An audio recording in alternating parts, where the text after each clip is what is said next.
이번 시간에는 전류와 자기장에 대해서 학습을 할 텐데, 저번 시간에 우리가 계속 자기장에 대한 개념을 공부를 했고, 이번에는 그 자기장, 그 다음에 전류, 그 다음에 자기력을 이용해서 어떻게 하면 전동기가 회전을 할 수 있는지 그 원리에 대해서 학습을 하도록 할게요. 학습 목표 보도록 하겠습니다. 자기장 속에 놓인 전류가 흐르는 코일이 받는 힘을 이용하여 전동기의 원리를 설명할 수 있다. 그러니까 자기장, 이런 자기력이 작용하는 공간 안에 전류가 흐르는 코일이 들어있을 때 이때 이 코일은 어떤 힘을 받게 되는지, 그 다음에 그런 원리를 이용해서 우리가 전동기를 어떻게 만들었는지에 대해서 공부를 하도록 할게요. 학습 내용은 자기력의 방향, 그 다음에 전동기의 원리가 되겠습니다. 자, 그러면 자기장 속 전선, 만약에 자기장 안에 전류가 흐르는 전선을 지금 밑에 있는 그림처럼 이렇게 분포를 시켰을 때 이 전선이 어떻게 될까? 자, 보니까 전류가 흐르는 전선이 자기장 속에 놓이면 전선이 자기력을 받는다고 적혀 있어요. 자, 그러니까 무슨 말이냐면 N극과 S극을 띠는 이런 자석이 있어요. 그러면 자기장의 방향은 N극에서 S극으로 가는 방향이 되겠죠. 그 다음에 얘네들이 지금 전선 안에 전류가 흐르고 있는데 전류의 방향은 요렇게 요 방향으로 지금 흐르고 있습니다. 그러면 자기장과 전류가 지금 서로 만났고 걔네들이 수직을 이루고 있어요. 그럼 이때 자기력이 이 전선에 작용을 하게 되고 그 자기력의 방향은 자기장, 전류 이 두 개의 정확히 수직으로 된 방향으로 작용을 합니다. 그래서 이런 방향으로 자기력이 작용을 하게 돼요. 그러니까 쉽게 얘기하면 자기장이 있는데 그 자기장 안에 전류가 흐르는 전선을 넣게 되면 이 전선은 가만히 있는 게 아니라 자기력이 작용하면서 움직이게 된다라고 이해를 하면 돼요. 그 다음에 중요한 사실, 이 자기장과 전류의 방향을 이용해서 우리는 자기력의 방향을 찾을 수가 있어요. 어떻게 찾냐면 이번에도 오른손을 한번 써보도록 할게요. 오른손을 딱 들고 그다음에 네 손가락, 엄지손가락을 제외한 네 손가락을 자기장의 방향으로 향하도록 합니다. 지금 오른쪽에 그림이 있죠. 이런 식으로 자기장의 방향으로 향하도록 네 손가락을 위치시키고 그다음에 엄지손가락을 필 건데 어느 방향으로 필 거냐면 전류의 방향으로 엄지손가락을 피면 돼요. 그러면 이때 손바닥이 향하는 방향, 이 자기력의 방향이 돼요. 그래서 밑에 그림 같은 경우에는 오른손의 네 손가락은 위로 향하게 되고 그 다음에 전류의 방향은 안쪽으로 들어가는 방향이니까 엄지손가락도 안쪽으로 들어가도록 배치를 시켰을 때 자기력의 방향, 즉 손바닥이 가리키는 방향이 오른쪽이 되고 있죠. 근데 만약에 전류의 방향이 바뀌었다. 그러면 여러분은 오른손을 그냥 뒤집으면 돼요. 그러면 전류의 방향이 지금 나오는 방향이 되면서 자기력의 방향은 반대로 왼쪽으로 가게 되겠죠. 그래서 이런 식으로 우리가 오른손을 이용해서 자기력의 방향을 찾을 수 있어야 됩니다.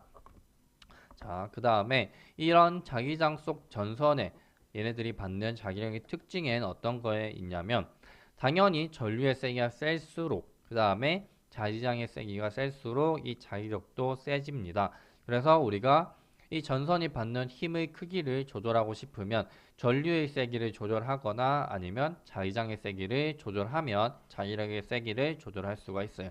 그 다음에 두 번째로 이 자기력의 방향을 우리가 정할 수가 있는데 이 전에 선생님이 설명했던 것처럼 전류의 방향을 반대로 바꾸면 자기력의 방향도 반대가 되고 전류의 방향을 그대로 놔두고 자기장의 방향을 반대로 바꾸면 마찬가지로 자기력의 방향도 반대가 됩니다. 근데 만약에 둘 다 반대로 바꾼다. 그러면 자기력의 방향은 당연히 원래대로 돌아오겠죠. 그래서 우리가 방향과 세기를 이렇게 조절할 수가 있고 다음에 이 세기에서 한 가지 중요한 특징이 있는데 이 전류와 자기장이 지금 그림에서 정확히 수직을 이루고 있어요. 근데 우리가 전선을 조금 기울일 수도 있겠죠. 그러면 자기력의 세기는 약해져요. 그러니까 자기장의 방향과 전류의 방향이 정확히 수직을 이루고 있을 때 이때 자기력의 세기도 가장 세집니다. 그래서 이런 식으로 우리가 자기력의 특징을 알아보면 될 거고, 자, 요거를 이용해서 우리가 응용을 해서 전동기라는 하나의 기계, 어떠한 도구를 만들어냈는데 이 전동기의 원리를 한번 보도록 할게요. 전동기 안에는 이런 식으로 감겨 있는 하나의 전선을 이거를 우리가 코일이라고 부르죠. 이 코일이 들어 있는데 얘가 지금 N극과 S극 사이에 들어 있죠. 그러면 얘네들 사이에는 지금 자기장이 작용을 하고 있어요. N극에서 S극으로 향하는 방향으로 자기장이 있을 거고, 그 다음에 이 코일에 우리가 전류를 흘려 보내주게 됩니다. 그러면 자기장 안에 전류가 흐르는 전선이 있으니까 이 코일은 자기력을 받게 되겠죠. 이때 중요한 건 이 자기력이 어느 방향으로 작용을 하는지를 여러분들이 찾을 수 있어야 돼요.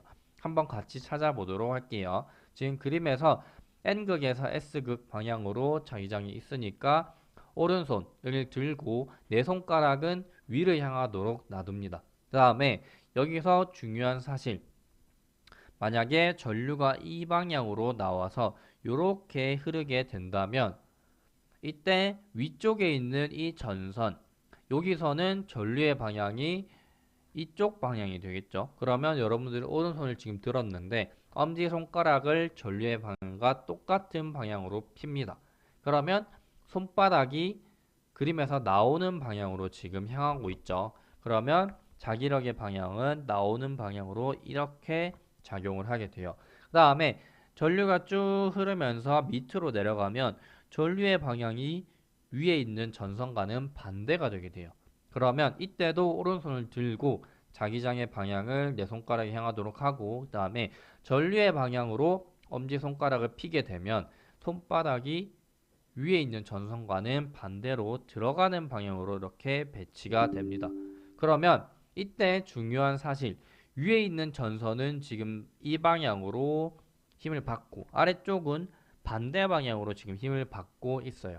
지금 하나의 물체에서 위와 아래에 서로 반대 방향으로 힘을 주게 되면 어떤 일이 일어나냐면 얘네들이 회전을 하게 됩니다. 그래서 지금 회전 방향은 이 방향이 될 거고, 얘네들이 지금 회전을 하면서 이제 전동기가 돌아가게 되겠죠.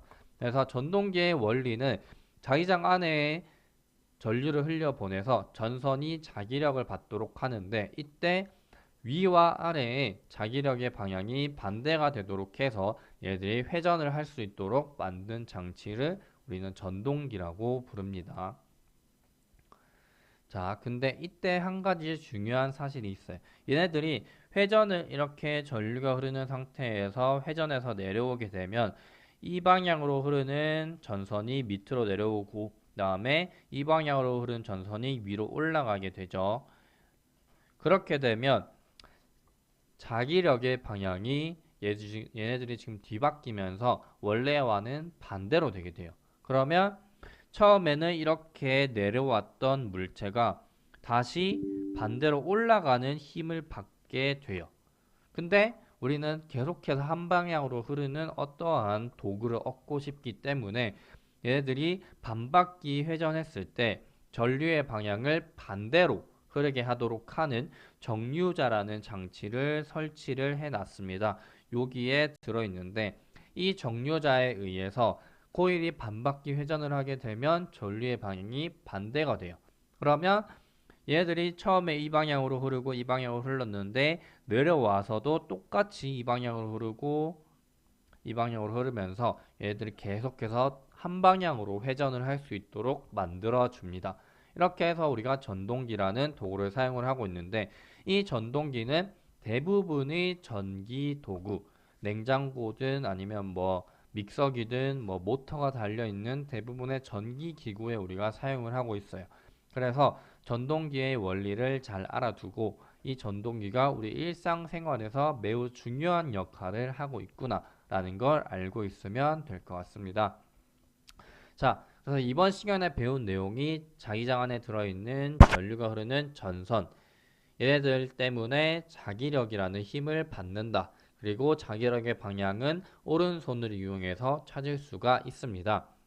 이 자기력의 방향을 찾는 게 익숙해지면 그 다음에는 전동기의 이런 구조를 한번 그려보고 위에는 자기력이 어느 방향으로 받는지 아래쪽에는 자기력이 어느 방향으로 받는지를 한번 스스로 찾아보도록 하면 전동기의 원리가 더 쉽게 이해가 될 거고 그 다음에 자기력의 방향을 찾는 그런 연습도 계속해서 하다 보면 익숙해지게 될 거예요.